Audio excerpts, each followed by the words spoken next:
বলছি।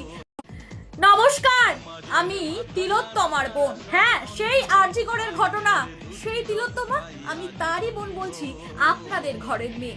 আপনাদের কাছে একটা ছোট্ট আবদার নিয়ে এসেছি, জানি আপনারা পূরণ করতে পারবেন ঠিকই। আচ্ছা, 294টা আসনের মধ্যেই যদি তিলোত্তমার মা প্রতিদ্বন্দ্বিতা করে, তাহলে আপনারা কি তিলোত্তমার মাকে মুছে দেবেন? না, আমি জানি সেটা পারবেন না। শুধুমাত্র আপনাদের কাছে করজোড়ে নিবেদন, অনুরোধ এবং আপনাদের কাছে আবদার নিয়ে বলছি, 294টা আসনের যদি ওই দুষ্টাচারী মমতা ব্যানার্জি প্রার্থী হয়, তাহলে 294টা আসনেও তিলোত্তমার মা লড়বে। সময় হয়েছে এবার পাল্টে দেবার, এবার বদলে যাবার। যেই মেয়ে নিজে ডাক্তার হয়ে মানুষকে বাঁচানোর জন্য এসেছিল, তাকেই আমরা বাঁচাতে পারলাম না, হারিয়ে ফেলেছি তাকে।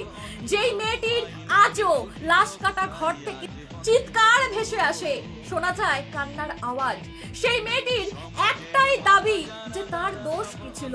যার মা কত রাত ঘুমায়নি, যার মা কত রাত তার মেয়ের জন্য অপেক্ষা করেছে, যার মা আজ পর্যন্ত মাথার চুলে চিরুনি লাগায়নি, যার মা কাঁদতে কাঁদতে পাথর হয়ে গেছে, যার মা বছরের পর বছর ধরে মানুষের দুয়ারে দুয়ারে ঘুরছে কিন্তু বিচার পায়নি।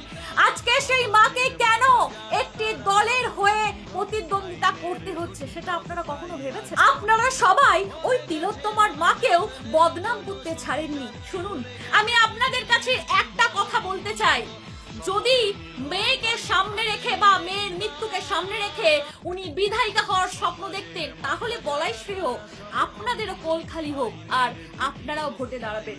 এটা ভগবান না করুক, আমি বলতে বাধ্য হচ্ছি, কারণ কেউ কখনোই কারোর চাঁদ টুকরো সোনার টুকরো মেয়েকে হারিয়ে ভোটে দাঁড়াতে চায় না। সেই মা বুকে পাথর চাপা দিয়ে জরা জীর্ণ চেহারা এবং ছিপছিপে এই মরে গিয়েও বেঁচে থাকা চেহারাটিকে নিয়ে মানুষের দুয়ারে দুয়ারে ঘুরছে। কি ভাবছে এটা বড্ড আনন্দের? না, শুধুমাত্র তার মেয়েকে বিচার পাইয়ে দেওয়ার জন্য। তাহলে একটা বার ভাবুন, আজকে তিলোত্তমা, কালকে আপনার বাড়ির মেয়ে বা আমিও, যেখানে ফেসবুকে পোস্ট করা নিয়ে প্রত্যেকটা দিন আমাকে হুমকির মুখে পড়তে হয় এবং এই তৃণমূল কংগ্রেসের সন্ত্রাসবাদীরা আমার সাথেও আমাকেও ধর্ষণ করবে এবং বাড়ি থেকে টেনে নিয়ে যাবে হুমকি দেয়, তাহলে কি ভাবছেন আপনার বাড়ির মেয়েরা, সাধারণ বাড়ির মেয়েরা কি এদের হাত থেকে পার পাবে? একটা কথা মাথায় রাখুন, যদি আজকে আপনারা এই দুষ্কৃতী এবং সন্ত্রাসবাদী সরকারকে, এই ধর্ষণকারী সরকারকে একটা ভোট দেন, তাহলে কিন্তু তিলোত্তমার আত্মা কোনো